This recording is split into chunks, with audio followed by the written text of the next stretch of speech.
Welcome to another episode of It's a Long Road, the Rambo Series podcast. And to say that I'm excited to have a very special guest host today, it would be an understatement, but I am very excited to have John Rivoli on board today.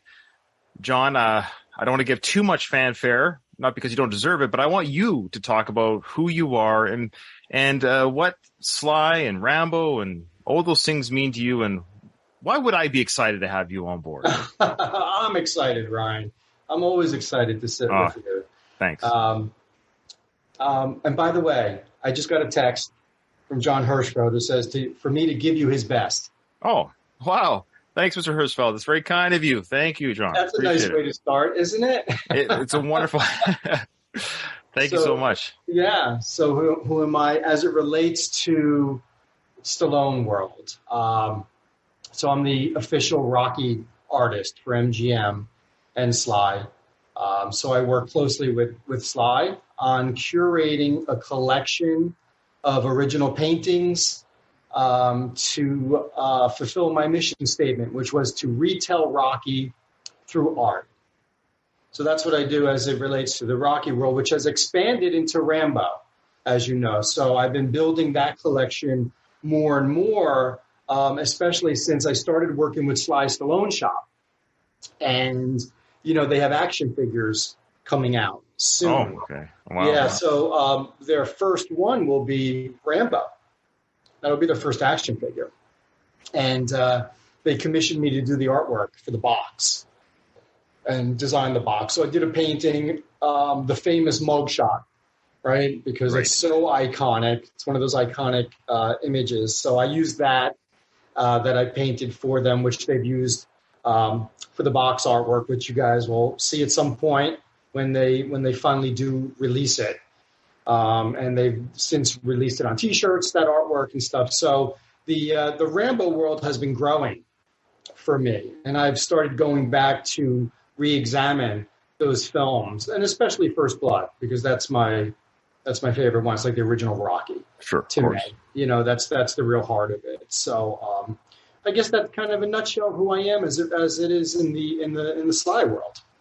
And of course, I mean, those who don't know, I mean, I know this, but I'm just going to ask it for people that have not seen or heard you before. You've guested on my Going the Distance, the Rocky Series podcast a couple of times. That's where we met through that. You were very gracious with your time and you sent me some of your work, which was amazing.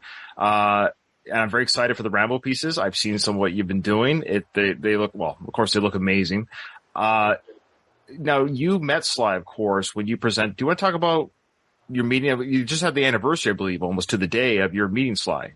Today is the anniversary. I was going to ask you, do you still have that piece of art? Yes, of course. I sent you. It's funny because today is the day. What is it? 6 years ago today. Oh, wow.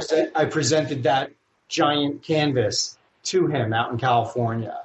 And it was 3 months prior that he asked me to do it, that he, commissioned me to do that piece of work. And it was great because he was just kind of verbalizing what he saw in his mind, what he wanted me to do.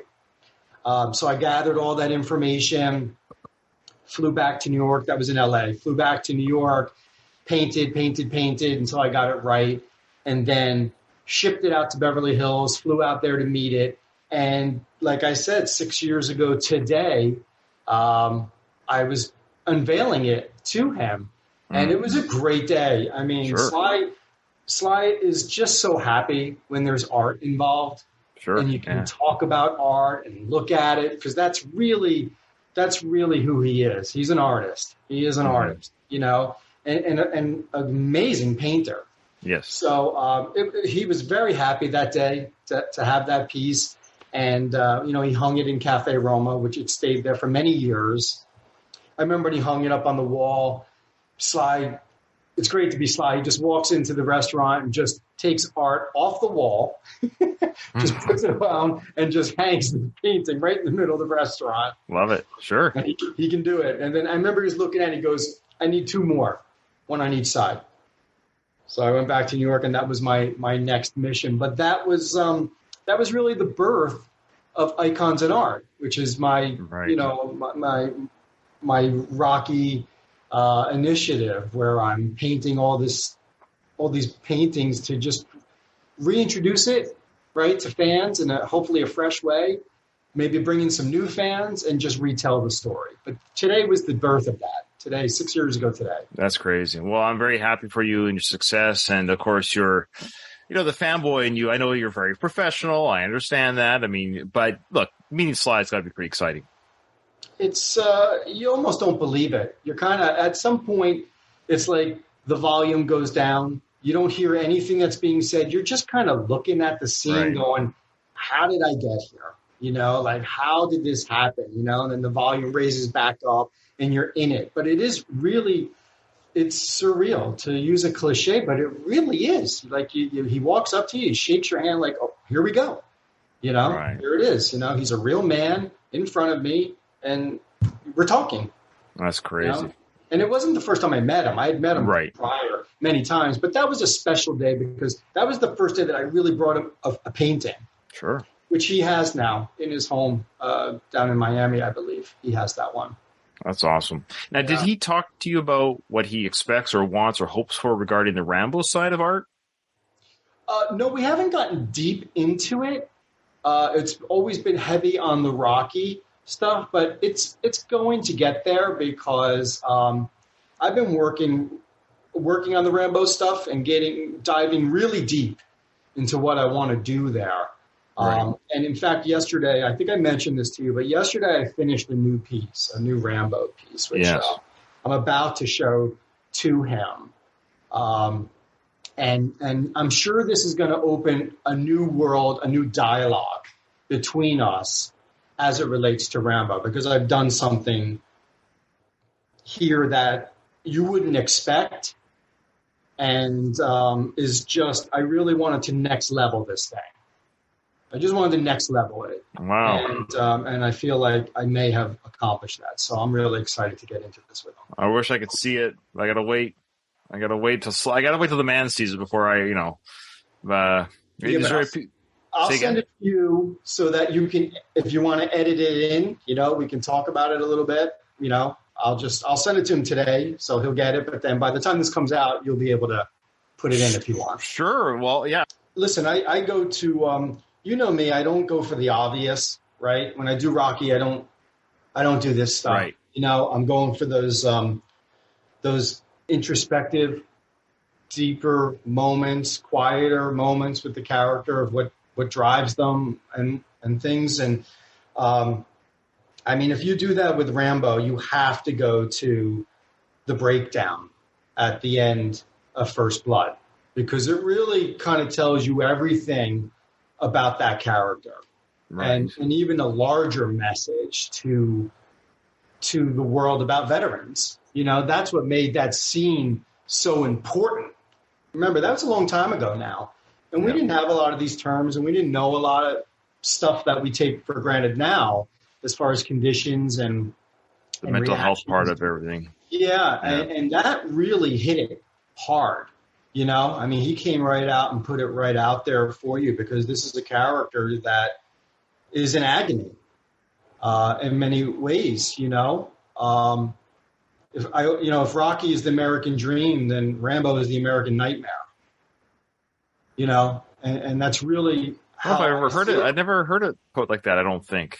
Yeah, because that's how I see it. This is a guy who was called upon and went to do his duty for his country, and his country abandoned the cause, abandoned him, turned its back on him. And how do you deal with that, with all the horror that you've been through? How do you deal with that as a person with no help, right? With no help. And he comes back, and in the simplest of terms, right, he just wanted to get something to eat. And look what it turns into this whole movie, just wanting to get something to eat. I love that, this small spark that seems so insignificant, but turns into what we know of as Rambo, and what he eventually had to turn into.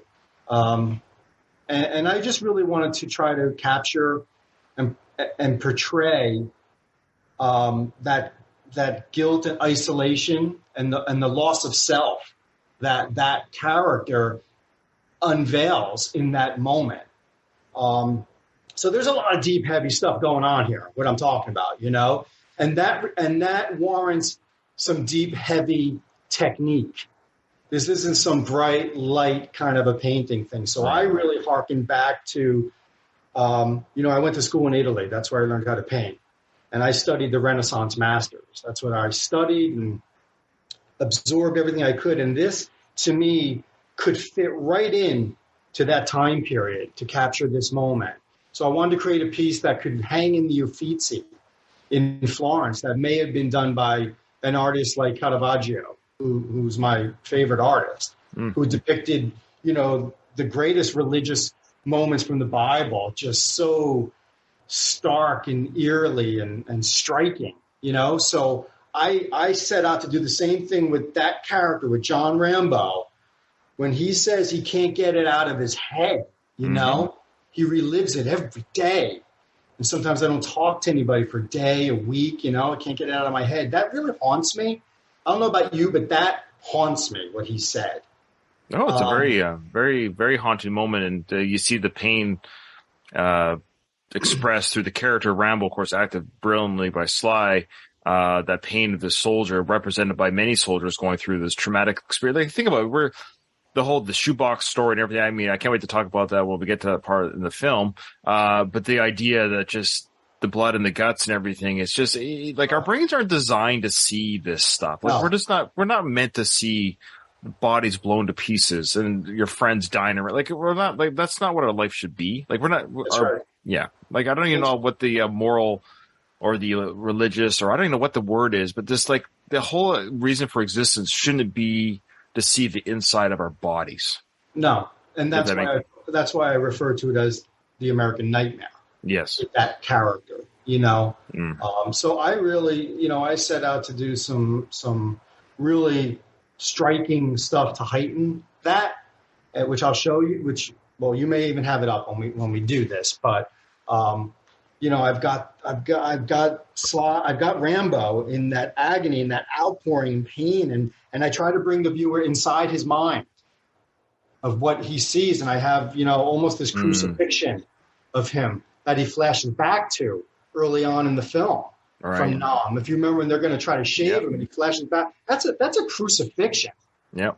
So it lends itself so well to what I wanted to do. So I put all of that together and all that knowledge I have of art and technique and what I learned in Florence, Italy, and that's the piece that I created. All right. Well, I can't wait to see it.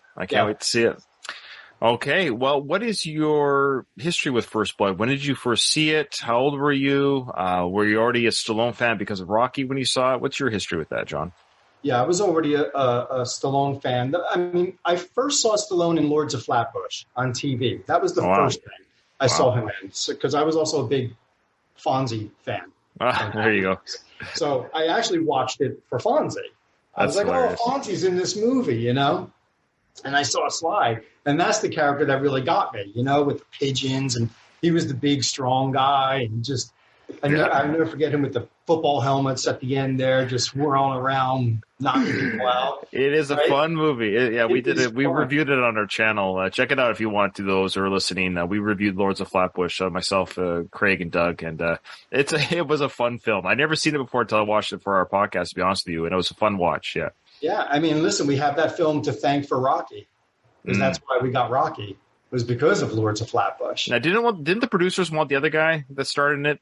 They got mixed up or something? They got mixed up. So all they had to view was Lords of Flatbush to find out who this guy Stallone was, right? But they thought it was Perry King. That's right, Perry King. And that's why they greenlit it. But to say, because of Lords of Flatbush, we have Rocky. So that's awesome. That was the first time I saw Stallone. In fact, I got a leather jacket. I painted Lords of Flatbush I did their logo on the back of my jacket. That's hilarious. I was kind of obsessive with stuff. Sure. And then, of course, right into Rocky, and I was a Rocky guy for all the end of the 70s there. And then First Blood came out, same year as Rocky 3, yes?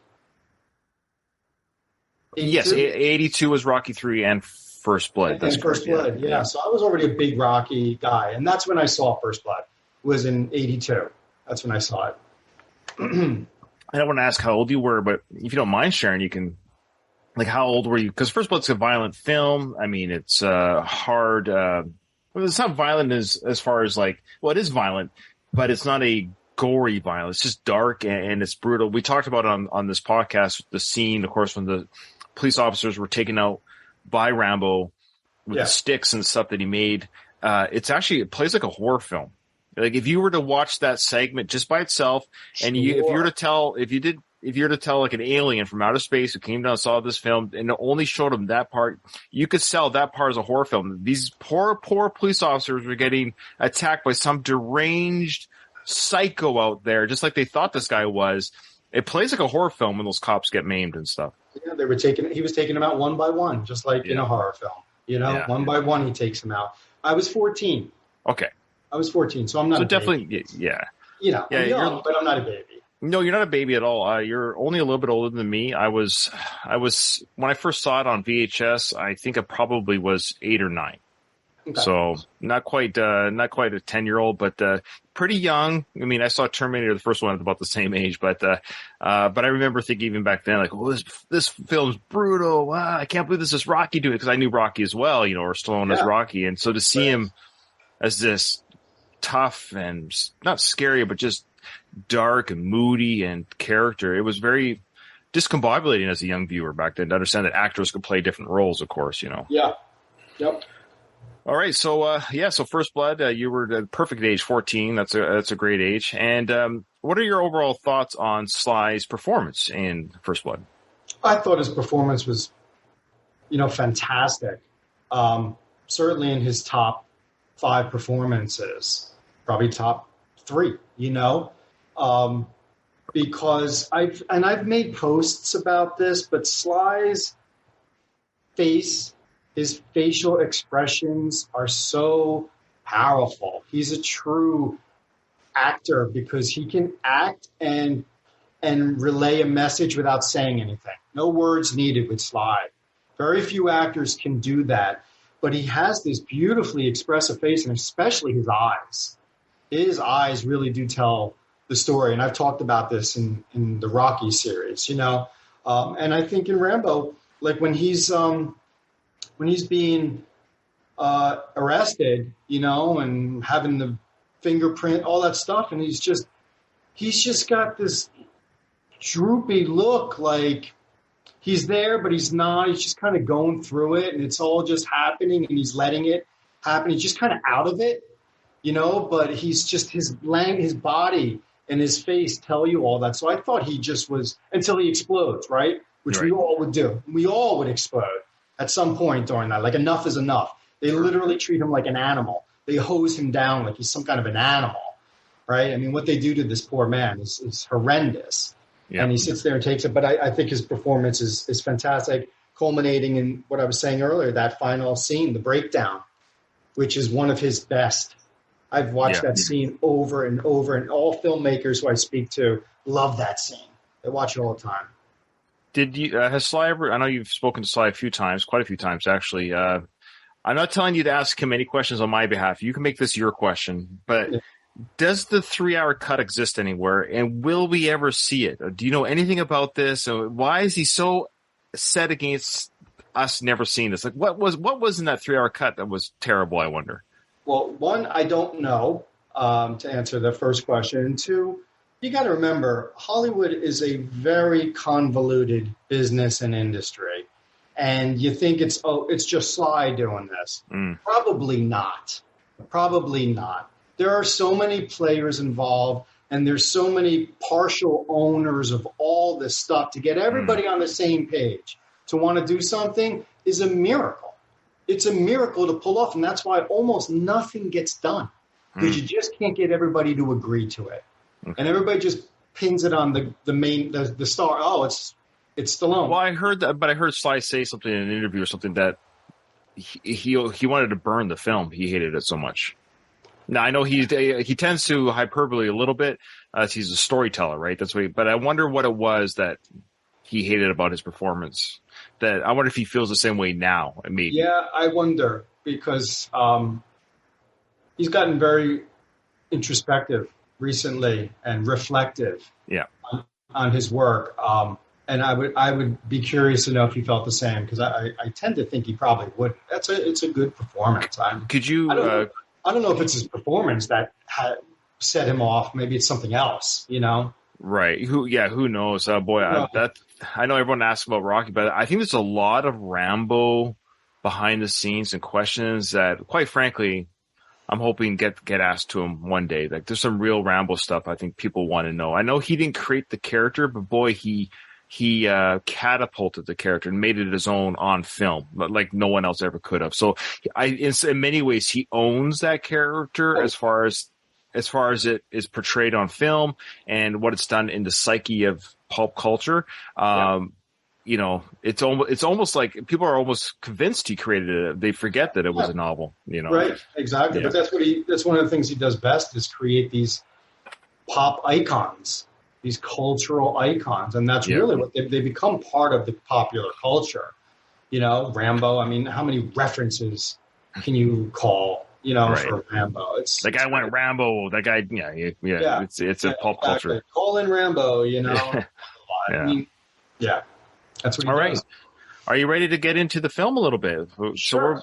All right. So where we last left off was the National Guard used their bazooka to blow up the mine shaft.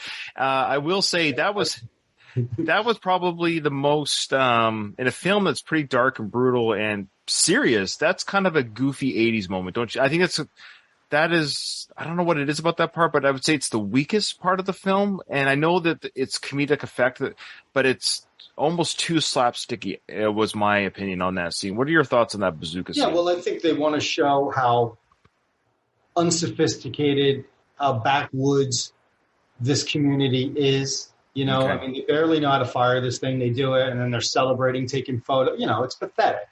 It's pathetic. It's like the guys in Jaws who went fishing and were dropping dynamite off their boat, and then they catch a shark, and they think it's the one. They're taking pictures, but like it's pathetic.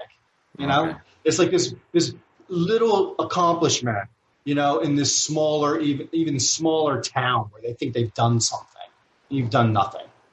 Good point. All right, here we go. So now we got Rambo in the mine shaft, and it should be noted here that the lighting that we see with this film is all natural light. So it's the flame that Sly's holding in his hand, or the character of Rambo. This is all natural light, and the majority of what we're seeing is a real mine that they were in, with some set around it. It's hard to see which is the set and but they actually did a lot of this filming in a real mine.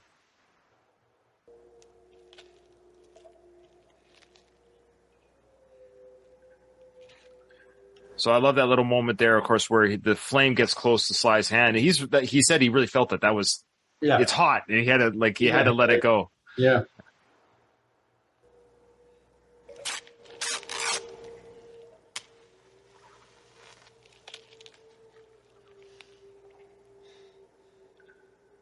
So what do you think of that natural light they use with the flame as he's trying to make his torch here?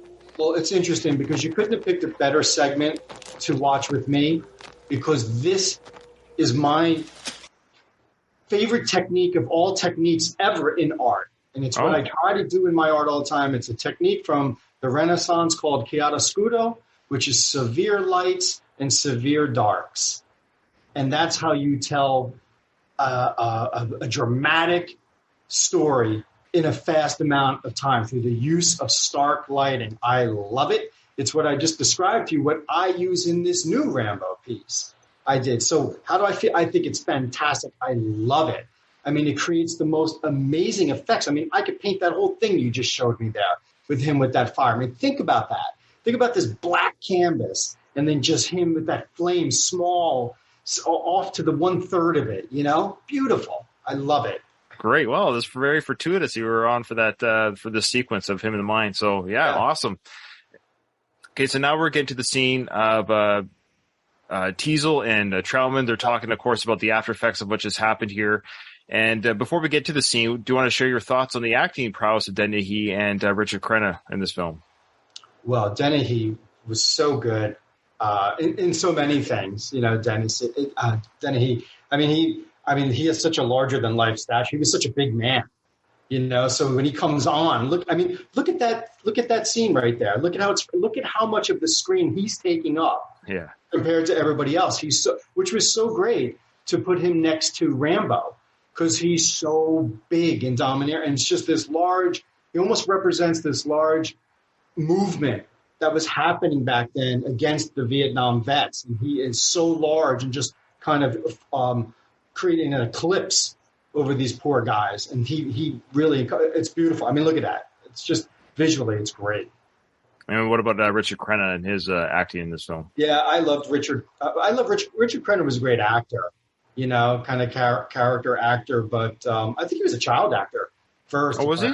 I think so, if I remember correctly. He was in the business a long time, but he was a great character to just kind of tell the audience what they needed to know, to film, especially here where we're meeting Rambo for the first time as an audience. We don't really know this character. So when he comes on the scene and starts explaining just how much of a weapon this man is, it really kind of changes the stakes a little, doesn't it?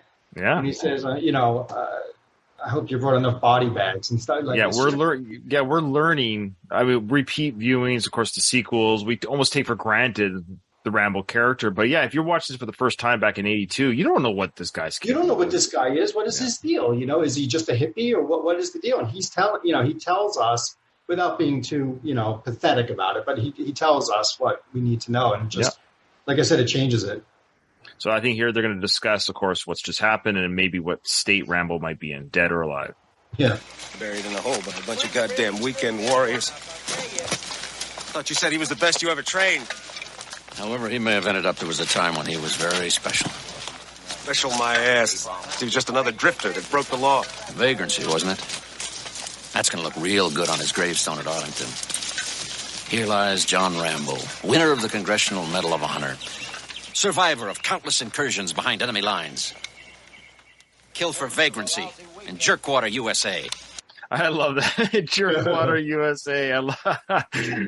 And I love Dennehy's facial reactions, because you saw right before that character understood he did something bad today.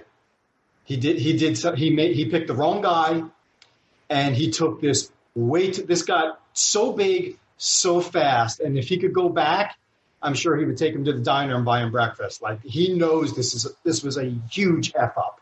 He knows it.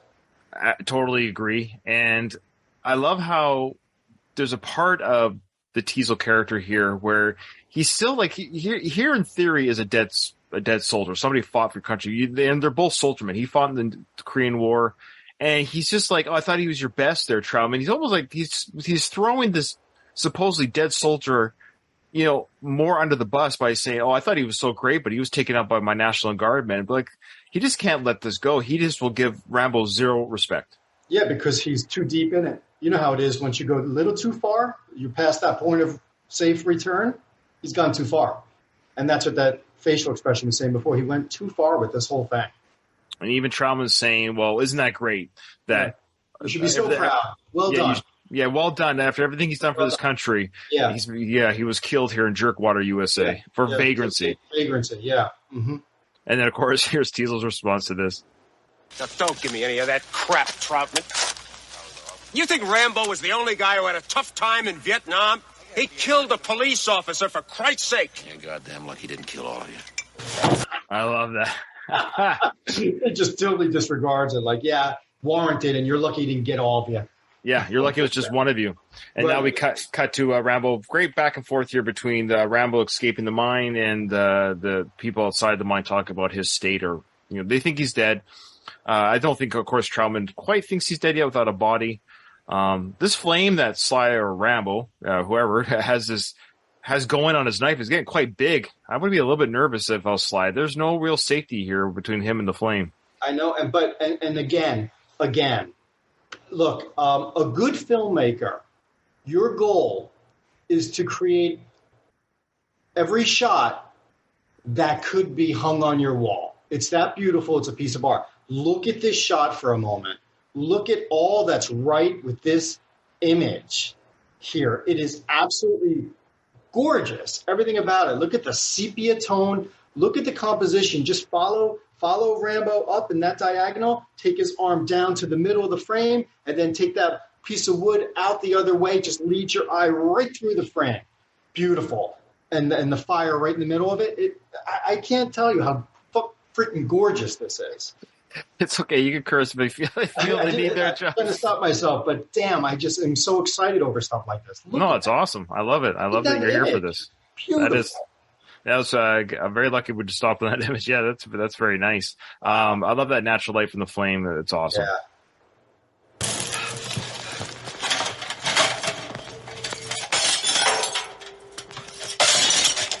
So what we have here for our listeners, of course, he's grabbing lanterns off this mine shaft, little lanterns on the wall, and he's trying to see if he can transfer that flame into a more controllable environment. But these things don't have. He shakes them, which is kind of funny. I don't know why he's quite shaking them. Maybe looking for fuel inside of it. Fuel. I think it's the fuel he wants to hear. The way Coleman lights work, though, you have to have that pouch thing that you light, that little cloth pouch that gets lit. So the fuel is required, but. So he's looking for fuel, but I don't even think you need more than just fuel. You need that, I don't forget what it's called, but it's it's like a little like scrotum like pouch that you have to tie at the top of these Coleman lighters. Yeah. You know, also look what he's wearing. I look at what he's wearing, and to me, I can lift him and put him into so many biblical paintings because that's how they were all dressed. So it's almost, there's something so, to me, something so biblical about this film and that character of how he's being pursued, you know, which they did so many times in the Bible with going after people. I'm not religious thing, but I'm just art religion. Like I study religious art. I just study it, you know, because there's so much, and he fits right in. Look what he's wearing. Yeah, he's the misunderstood character, the same way that the Christ figure was misunderstood and killed for being the wrong way of thinking in the wrong part of town. And you know, it's an age-old story that you could apply to all these different time periods. You know, we're the disciples of Stallone, so that's right. We're there for him.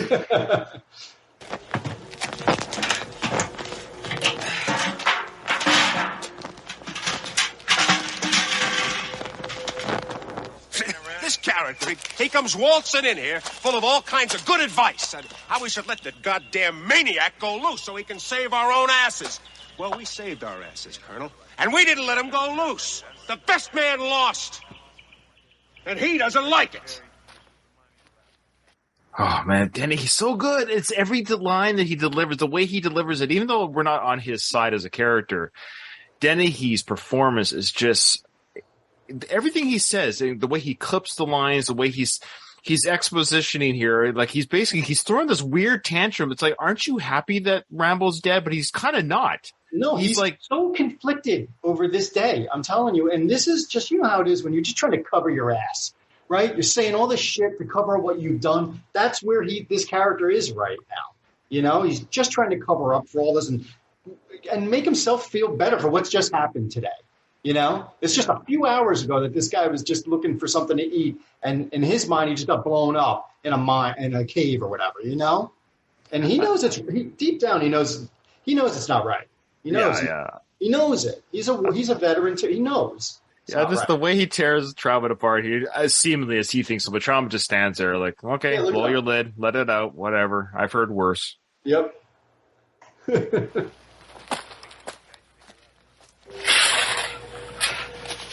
And then no dialogue, just visual.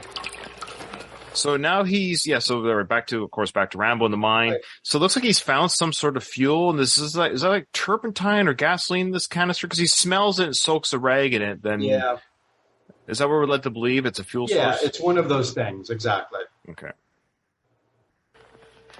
So he's taking off his makeshift... Now, apparently Sly said he still owns that piece of canvas to this day. Wow, that's awesome. Yeah, and they actually found it when they were filming. They actually found it where it was in the film. They just used it. So it is the only piece they had. So they, the costume department made this makeshift coat for Sly, but he's kept it. So what he's about to rip here, I'm not too sure. But whatever he has, he still has the canvas from this film. I'll tell you what, I wish you'd give it to me and let me stretch it and paint on it. Oh. Canvas. That's an idea. Let me stretch that on wood and let me do a Rambo painting. Even if it gives you a portion of it, maybe. Even I'll do a small one of this kind of a thing. I mean, how great would that be? Sly, if you're listening, come on now. That's a great idea. Can you imagine a John Rivoli painting on the Rambo canvas? That would... yeah, I mean... What would you put on it? Probably off the top of your head. Probably something from this scene, because you know how much I love what's happening here with the darkness and all. Something in here. That's amazing.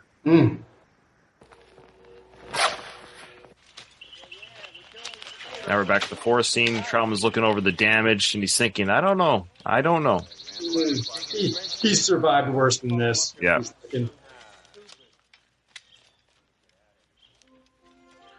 He's got that sixth sense where, without a body...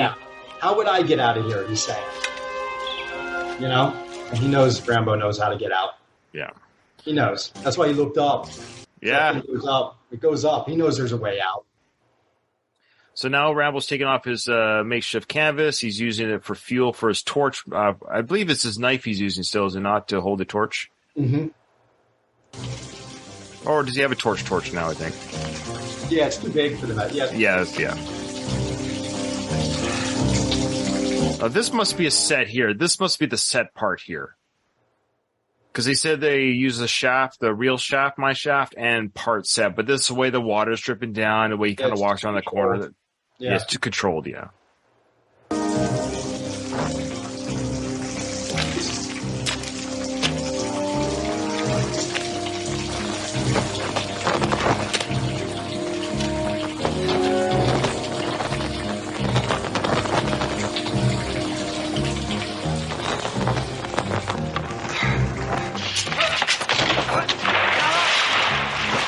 Okay, right there. So Sly's holding his arm here as he fell down that ladder into the water. It turns out he actually re-injured his ribs. His ribs right now were still taped up from the tree fall because, he did part of that stunt into the trees from the cliff. Yeah. So he's still injured here. Sly, he's insane. He's this guy. Can he make a movie without injuring himself? No, or else it won't be successful. He's got to get hurt. He's got to get hurt. This guy, I tell you, he's hilarious. Anyway, so he stumbles down the ladder here, and I don't know how much of that stumble was, well, I mean, I guess it's scripted, but he hurt himself again. So when he's holding his arm, he's legit injured here. Because he said his ribs were hurting, but he's holding his arm because it was the arm that got injured from the fall in the movie. But in real life, he's in pain from the ribs. Yeah, wow. Right there. This is the rib pain he's feeling, even though he's holding his arm. But very little acting for pain. Oh, I know.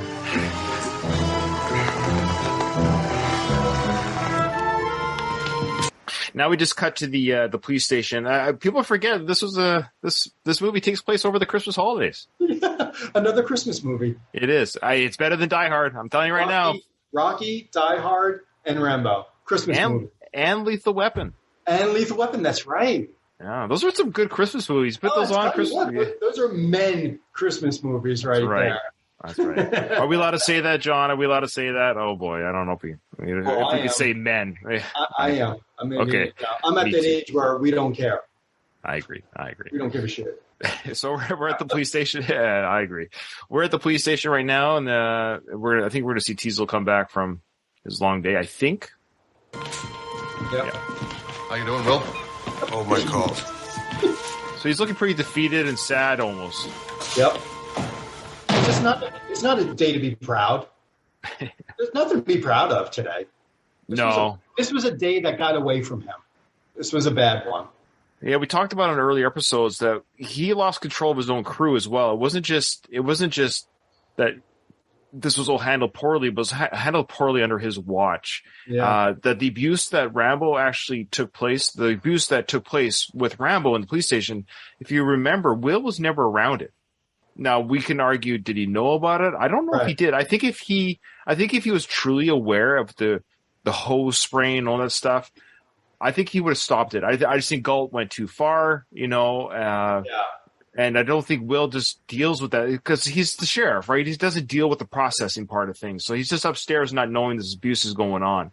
Right. So he lost control of his own, because he mentions earlier in the tent sequence a few episodes ago, or a few scenes ago, where he's like, if one of my men got out of control, the prisoner needs to tell me. So I believe him. I believe he thinks, all in all, this whole day is embarrassing. He lost control. Yes, that's exactly what's going on with this character.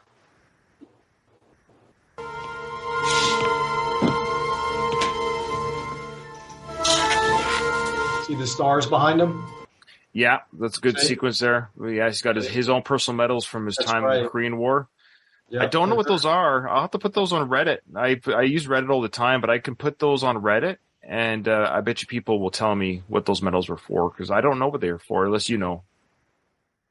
I don't know. Yeah. But I know what the purpose is, right? That these are two characters that are very similar, and yet look how different. You'd think that he'd be able to relate to Rambo better than anybody else there. You think he'd be the one to show him the most compassion, right? Because he understands where his guy's coming from, not those other clown cops there, but him. He should know better. And I think that's kind of what goes through his mind. I mean, look at him here. He just knows. And he's tired. It's been a long day. He's got the American Eagle behind him, right? The rah, rah, rah, USA, the Eagle, his medals. I mean. And that big bullet, that big shell casing there, too. Bullet, right. I know. Let's go back to the mine shaft. This has to be a set here, too, with that water coming down. Yeah. Plus, they're controlling the wind. They're controlling the wind because he's following the wind, right? That's why he's following the air to find his way out. So they're controlling that to lead him through this. That's how I think. That's how you probably know it's a set. But without a doubt, the most gorgeous part of the film. Without a doubt. And what do you think of Jerry Goldsmith's score? Oh God, he's so good, so good, and not overused. It's just enough of it. It's fantastic. It is exhilarating and haunting, at the same time. Kind of get you jazzed, but it's also like, what's happening and what's next? What's around this bend when he gets through there? It's great. Goldsmith is great.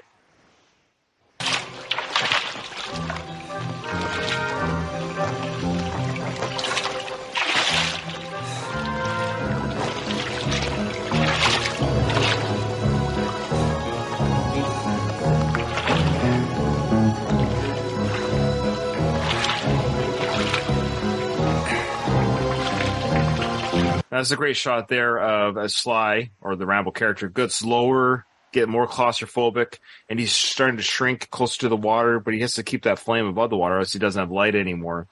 And the camera, I love how, because, behind the scenes, you got the cameraman following Sly through these tunnels. It's a really cool following shot here. Yeah. I wonder if they use the Steadicam here. Oh, I wonder. Interesting.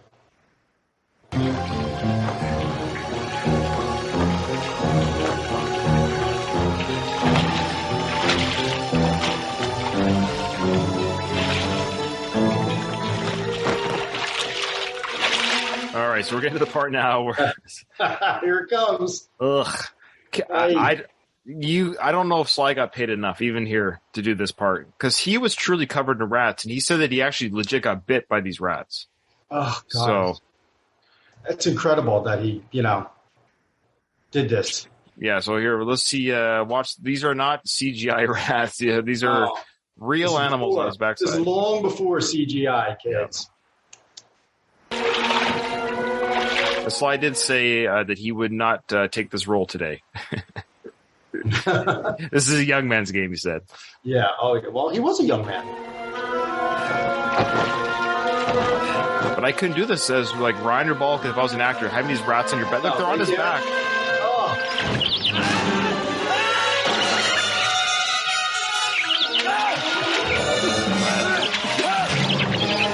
I'm sure PETA loved this scene. I was just going to say, you couldn't film this today.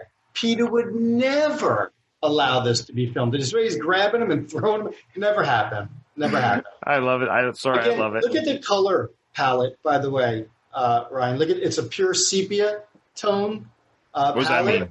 That mean? Sepia is not black and white, but brown and white. Oh. Like see the color you see here, that's sepia right here. That's sepia and white. From that gamut to white. It's what they shot The Godfather in mostly. This should be reminiscent to you of The Godfather, that color story that was in there. It's very brownish like this. Okay. So it just creates a mood.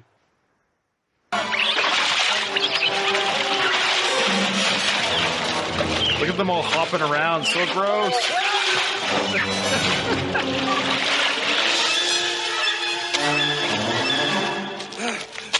Probably legitimately freaking out there.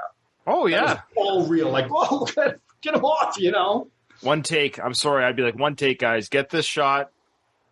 And I've known. Remember the other famous, a very famous trilogy that I think in some ways kind of ripped this off. The Indiana Jones Last Crusade, which came out after this, they had that rat sequence under the was it Italy or France or something with the sewers, and there was the rats in the sewer. The rats, yeah.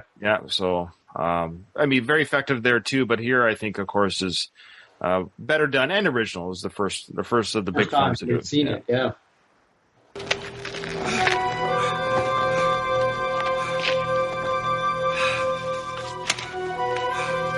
Add some fuel to his torch.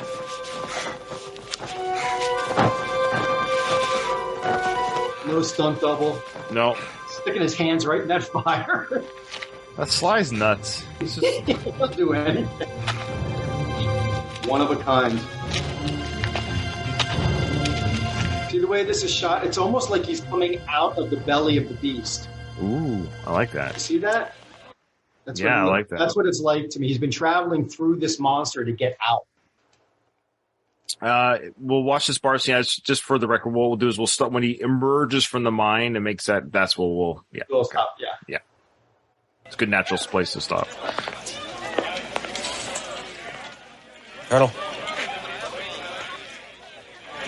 Now this is a fun little sequence because we think Will Teasel, and at the very beginning he seems to kind of be making peace with the Colonel. Yeah. But again, his own pride kind of gets in the way by the end of it. Have a seat.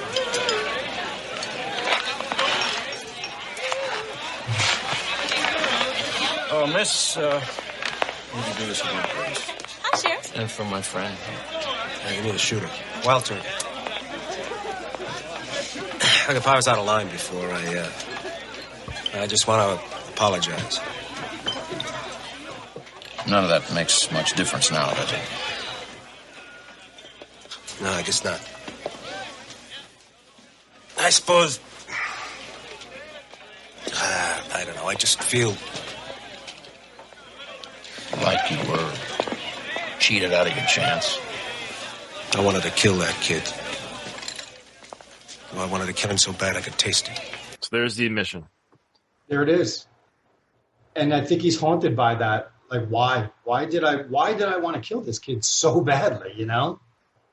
Look at him. He's haunted by it. And Colonel Trautman knew that. He knew that you felt cheated. I love that. You felt cheated.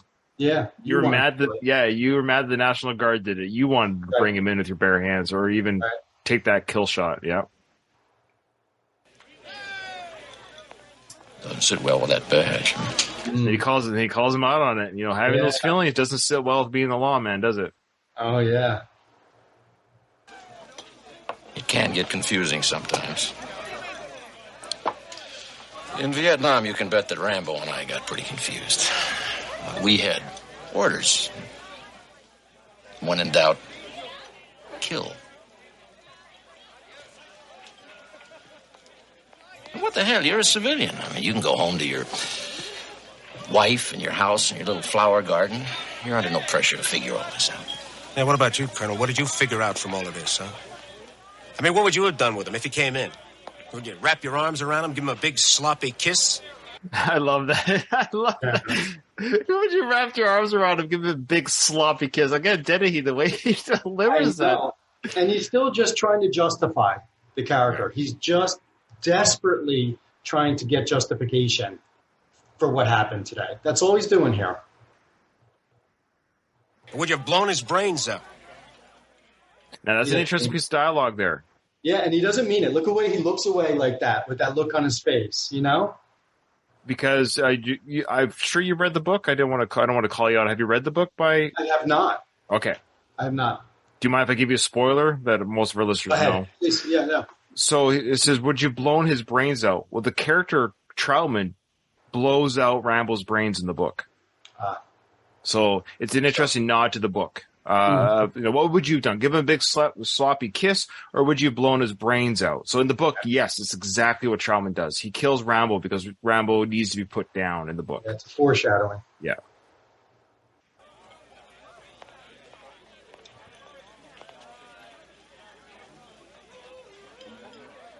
I couldn't answer that until I met him face to face. That's what he does in the book. He meets him face to face and blows him up. Well, there it is. Because it's just as well we never got a chance to find out.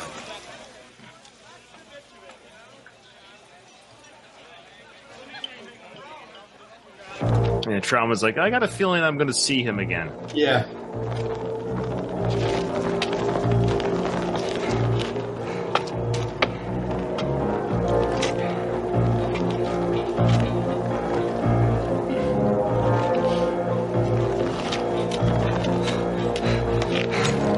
Oh, he sees the ladder.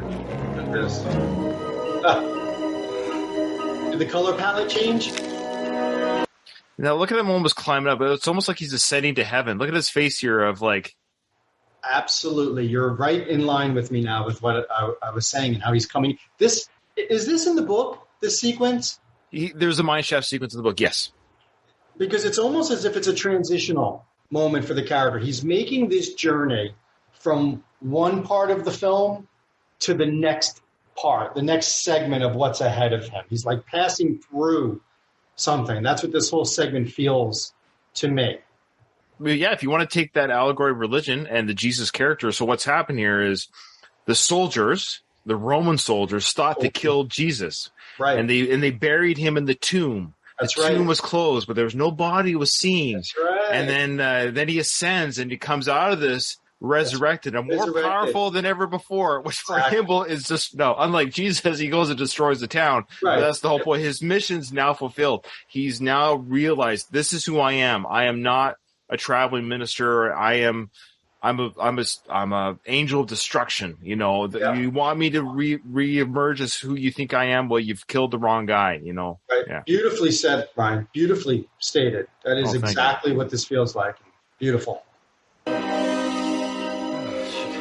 Now, the director, Ted Kotcheff, told Sly, he says, okay, I want you to climb up the ladder, but when you get to the top, I want you to use your arms only because it just looks more manly. So you'll see Sly climb with his arms only when he could have used his legs. Really? His side of it looked more, more aggressive and like tiring. Okay. Why don't you just give him a rope? Yeah, good point.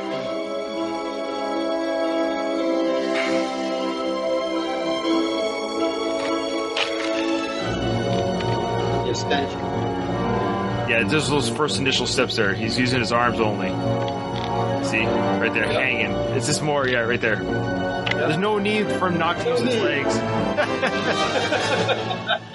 So now everyone, when they watch that film, they're like, oh, Ryan, why did you point that out? I know. Yeah. Like, there's no reason why Rambo couldn't have used his legs. The steps were there, but they just thought it looked more action-packed to just climb up with his arms. It's more dramatic, and it's more in telling of the story of ascension and pulling yourself out, you know? Right. Yeah. All right. Well, there you go. We're going to stop there.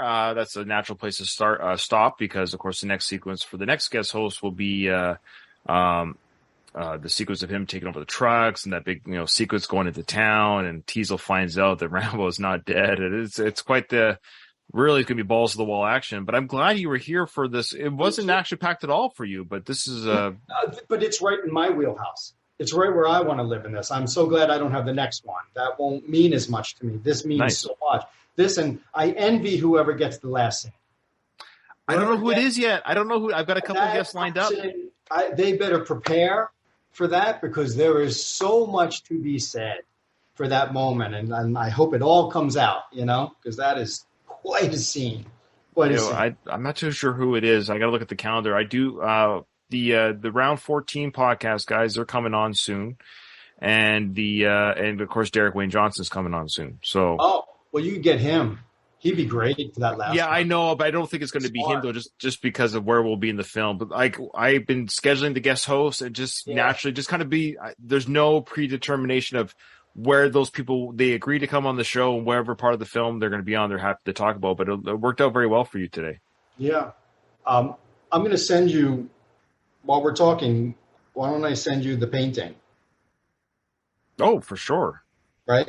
You want to see? Yeah, boy, live on camera. I just messaged it. It's to my Facebook. Okay, there it is. Oh, boy. Oh, boy, just as you described it. Yeah, zoom in there. You see to the right, upper right, what's happening up there? Yeah. Yeah. Wow. Yeah, right? That is amazing. I can't wait to show this. Yeah, like I said, I wanted to really try next level this, you know? Wow.